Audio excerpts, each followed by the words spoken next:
Hey, what is going on everybody, and welcome to Fantasia. For today, we're going to be jumping into another session of Epic 7 now today. Got some more Guild Wars for you guys.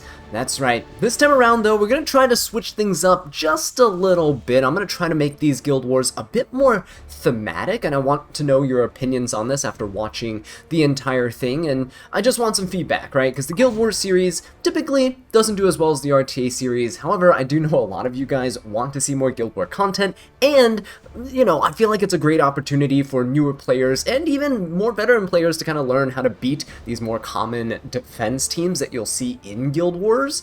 So today we're going to try to focus on an aspect of that, and we're going to try and use Benimaru in today's video as much as possible, right? But of course, we're getting ahead of ourselves here. We can't start the Guild War without a joke of the day from Icarus.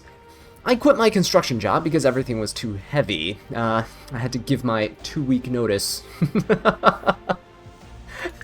You know what we won't be today, though? That's right, we won't be too weak, because we are going to go into this strong with a very solid team comp. So this is one of my favorite team comps right now to be running in Guild Wars, featuring the one, the only, Benimaru. Now, if you missed out on the Slime collaboration, I really don't know what to say. Like, he might not ever be coming back to the game. Hopefully they'll, you know, come out with a equivalent of him sometime in the future. Maybe that's something they can do. They're coming out with, you know, equivalents of their artifacts. Benimaru's Tachi currently is on rate up in the Warrior Class Summon banner.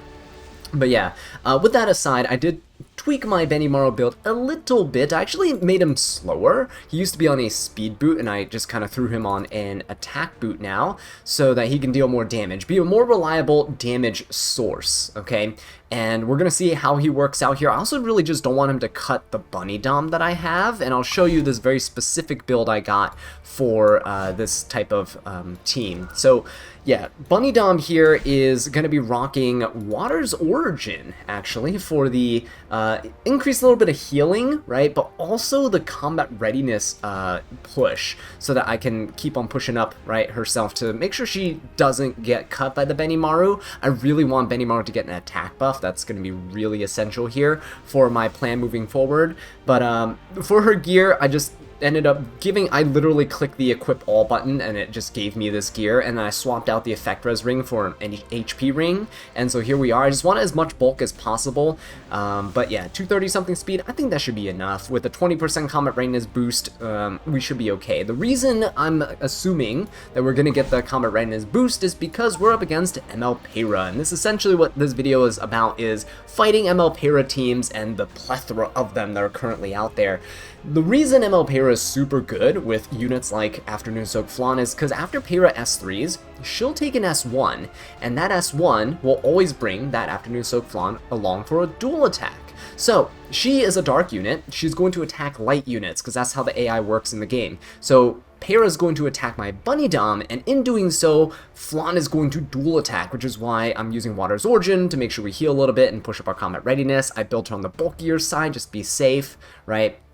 So with that here, I'm hoping that, you know, Afternoon Soak Flan doesn't kill the Bunny Dom. It will be a lot of combat readiness pushing up from the BBK and the Afternoon Soak Flan, but Benimaru will also jump up in combat readiness. The Veronica is going to be jumping up in combat readiness because of the BBK, and then with the Water's Origin, so will Bunny Dom, right? So I'm hoping that this will work out here. Not sure if it's going to go according to plan, because the Water's Origin is kind of a new tech that I've been using lately, so we'll see how that works out. This is my Veronica build right now. She's mostly on a bit of effectiveness, a little bit of damage here, and as much speed as I can really muster. You can honestly drop the damage, have a 100% crit rate so she can take her extra turn, but definitely have a bit of effectiveness here, especially for high effector as BBKs, which we're going to find out that this one actually is, right? My guild has left a note, no Holy Sack Mort, high F-res, Corinne. So that is, yeah, Guild War notes, by the way, use those if you're in a guild. Very helpful for scouting for your other guild mates. But for this team down here, because there's no Holy Sacrifice, we're going to go super aggressive into this team.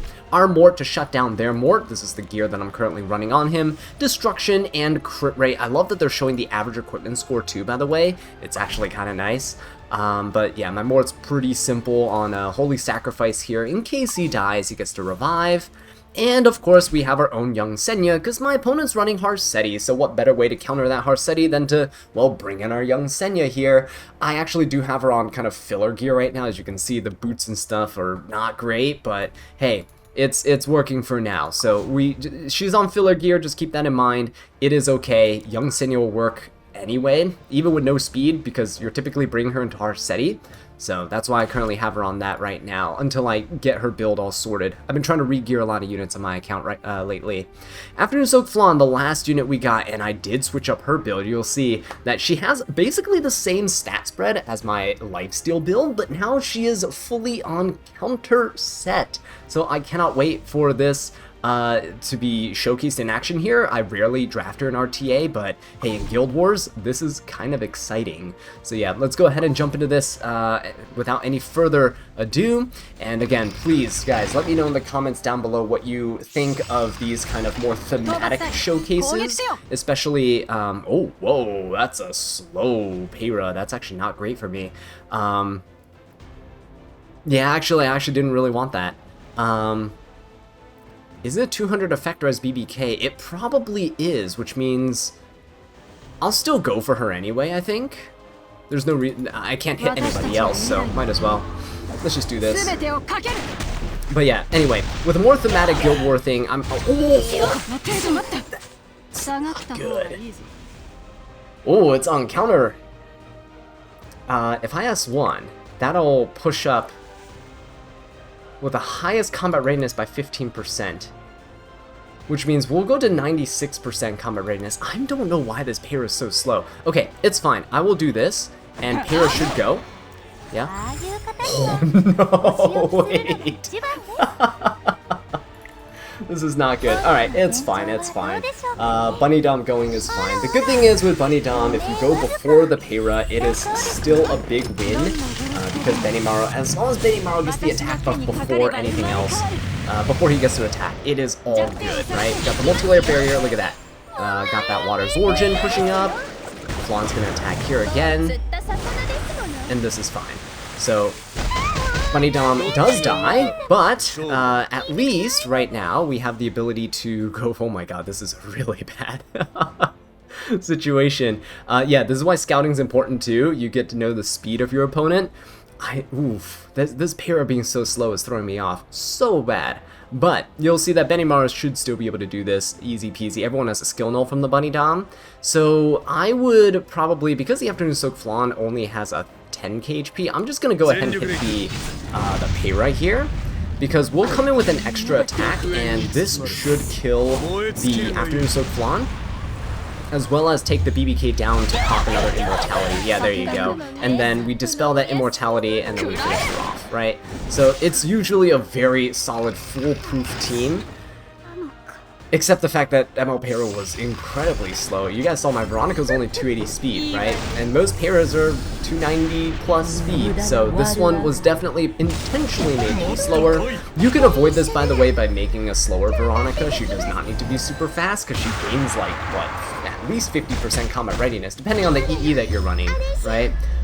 So yeah, by slowing down your Veronica, at least for the Guild Wars, just give her a different boot, take off the speed boot, should be enough to avoid situations like that. But yeah, learning opportunity there. Okay, so we're gonna just S3, push everybody up. Should be taking the turn before my opponent. There we go. We'll go for an S3 here, inflict fear on everybody.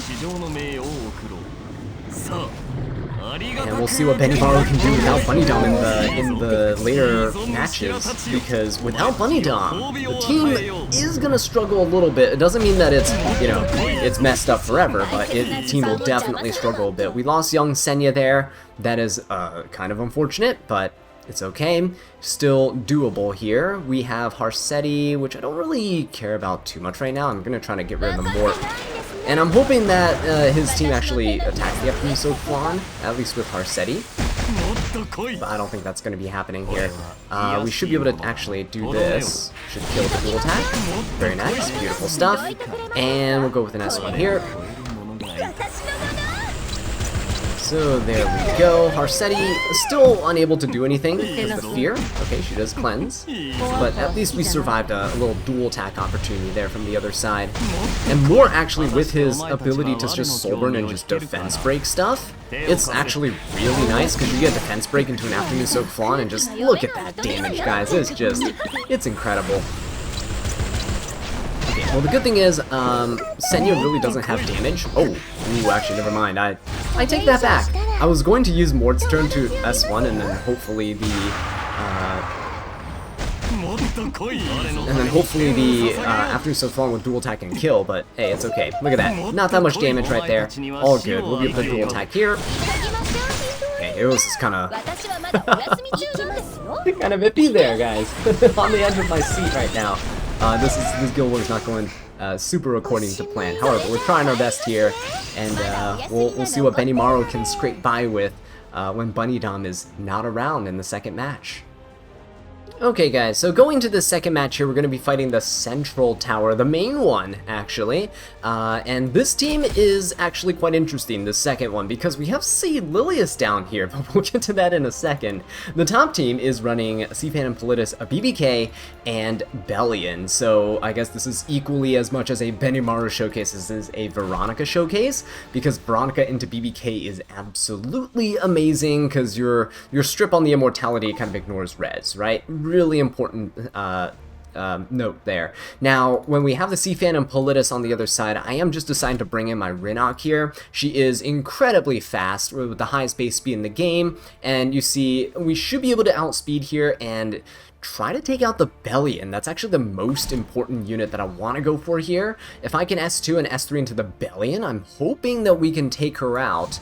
And if I can take her out, it'll make dealing with the rest of the team a lot easier. The goal here, by the way, is to allow the Cfan and Politis to go. S3, we'll have our Celine proc, and Celine's either going to go into the BBK or attack into the Cfan and Politis. Either way, it's fine. By the way, this is my Celine's stat line here. Pretty bulky stuff. I do need to kind of tweak her build a little bit more to make her a tad bit more bulky. I did remove a piece or two from her to put on somebody else, but yeah, her damage is solid though still for this amount of bulk, which is really nice. And she's on her own artifact for the attack and the combat readiness boost. Veronica here should be able to dispel BBK's initial immortality, and I'm really hoping that, you know, the splash damage from Rinok should be able to proc the second one. If that is too early, right? If I'm going first and BBK still has her debuff, then we will have Celine or somebody just kind of proc her, or use the Veronica. It's fine. We'll find a way. It's not too hard to deal with BBK if you have Veronica on your side. For the second team here, we got Lilius, Abyssal Yufine, and Empyrean Ilanov. And for this team, we're going to bring in the same Benimaru that we had before, but we're going to bring in our Cfan and Politis for some extra debuffs. This is my Cfan and Politis' gear, sub 300 speed, but we're giving an attack imprint to the team. Miss Comfeel for the defense breaks on her S1, which has been kind of useful, honestly. It's not been too bad. I can also run her on the artifact that gives souls, 10 souls, the Flan's artifact, which is also pretty decent. For this one, though, I think Miss Comfeel's gonna be kind of nice, especially because the Empyrean Ilanov typically has pretty high defenses, so if we can attack her and defense breaker and bring Benimaru along for the ride, I think we'll be good. Sinful Angelica is the next unit here, and she is going to be really good on Soul Consolation, giving us extra resistance and the ability to jump up in combat readiness. So hopefully I can go after Lilius, cleanse the attack down on the team, and then Sinful Angelica also prevents revives. So I'm kind of anticipating that Abyssal Yufine is going to be on Holy Sacrifice. If she's not, that's great. Sinful Angelica will still be able to dual attack with Benimaru, and that'll be very nice too.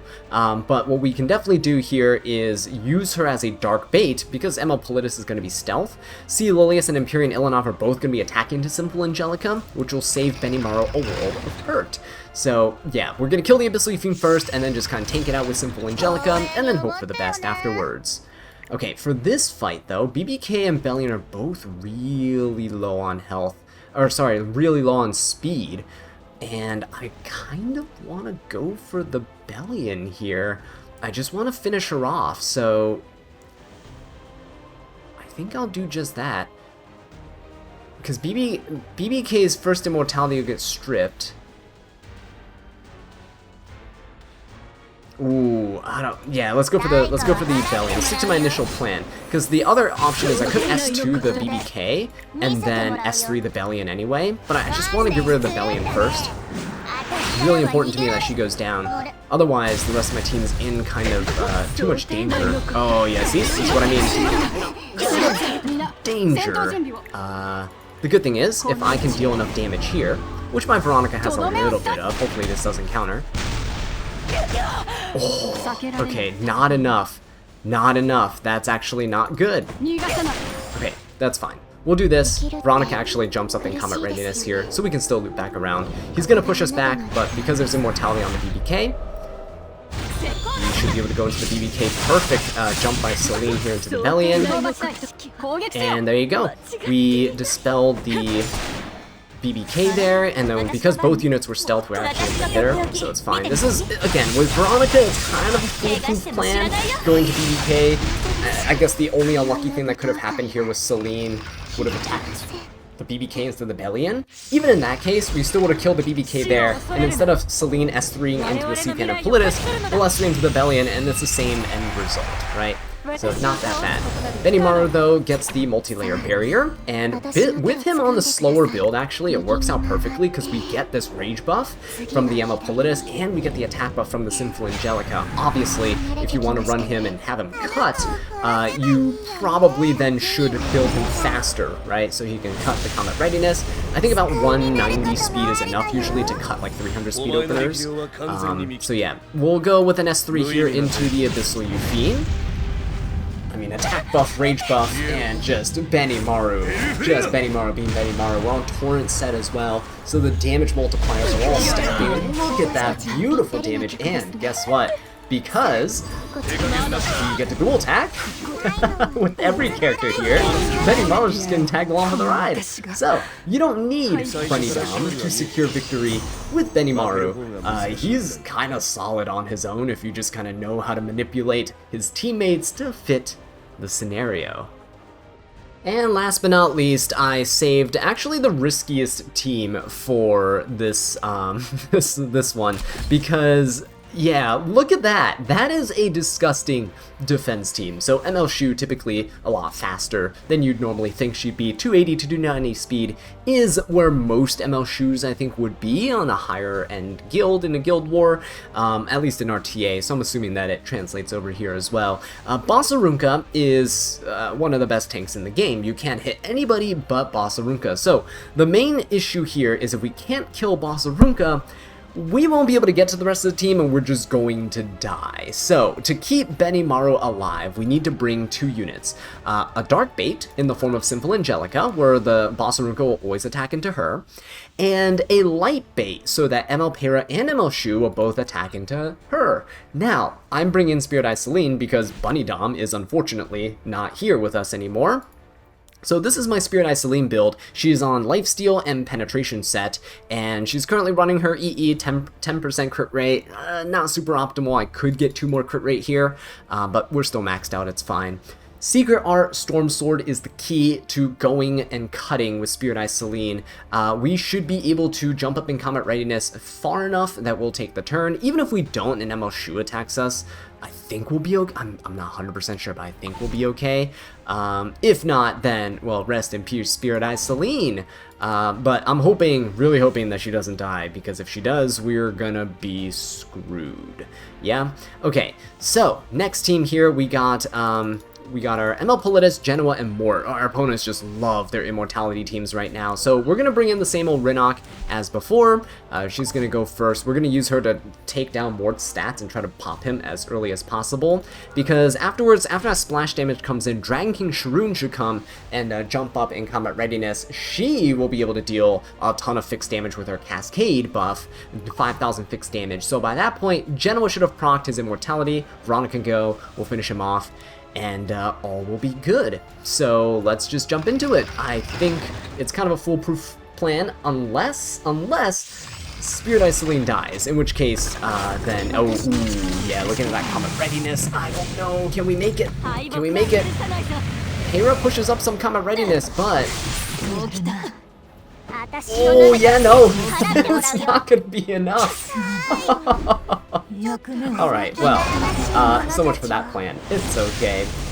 If we don't kill Boss Arunka here, I think we're screwed. So, let's hope for the best, especially because Shu is currently stealth right now. With a stealth Shu, it's just looking bad because he's gonna have the damage that he takes from this extra attack here anyway. Oh, wait a minute. We're able to knock out pretty much everybody here. Is he gonna go after the Simple Angelica? Beautiful. Because this means that the Benimaru is gonna be safe. So there you go, very nice. And now, it's easy pickings. Look at that. Look at that. Benimaru, foolproof unit. Not really, we actually came really close to dying here because Spirit Isolane died. I should have seen that coming because I did say ML Shu was going to be fast. And unfortunately, Storm Sword was not able to help us cut. So, yeah, it's alright. We still managed in the end. Don't worry about it. Maybe next time, don't bring Spirit Isolane and bring another light bait that's a little bit tankier. Probably the way to go. But yeah, let's see here. We got Mort, who I really want to take out first if possible, so I am going to go for the S2 on him, take away his HP and his stats here. The counter I kind of expected to happen, and he is going to get a barrier, but that's why Dragon King Sharoon is going to be super nice, because it'll ensure that we can at least get enough damage to burst through and block this Immortality on the Genoa. There we go, look at that, good fixed damage, and now the S3. We should be able to push back the Immortalitas as well, so I'm really hoping that that's the case. There we go, very nice, he's going to counter, it's okay. Not enough to proc the Genoa's Immortality. All good though, because if I go for an S3 here, I should take an extra turn. Alright, there we go. And, oh my god, this Mort on the other side is going absolutely crazy. Alright, well then, there he goes. Goodbye, Genoa. And, let's finish off the Mort. Very nice. And he doesn't come back. No Holy Sack. Oh wait, yeah, no Holy Sack, we're good. This isn't the one that had the note on it. This is an unscouted tower. But we managed in the end. So there you guys have it. This guild is actually a pretty decent one. I think they have 3 consecutive victories as last time I checked when I started up the Guild Wars. I like how they show you so much information now in Guild Wars. But yeah, there you go. We're going to finish things off with World Renok Tap Tap. And that's all she wrote. So again, let me know in the comments down below what you guys think of this new Guild War kind of theme, and if I'm unable to get unedited like Guild War content like this in terms of like, you know, 3 matches in a row that I can use Benimaru against a certain guild, would you like to see clips from various different Guild Wars kind of mashed together to create one conglomerate like video, right? Do you want me to have like 2 or 3 separate Guild Wars where I take a unit out, show you the teams they're good against and the comps that they're good in, and then put that together? If so, let me know down below. But while you're down there, give this video a like, and I'll catch you in the next one. Take care.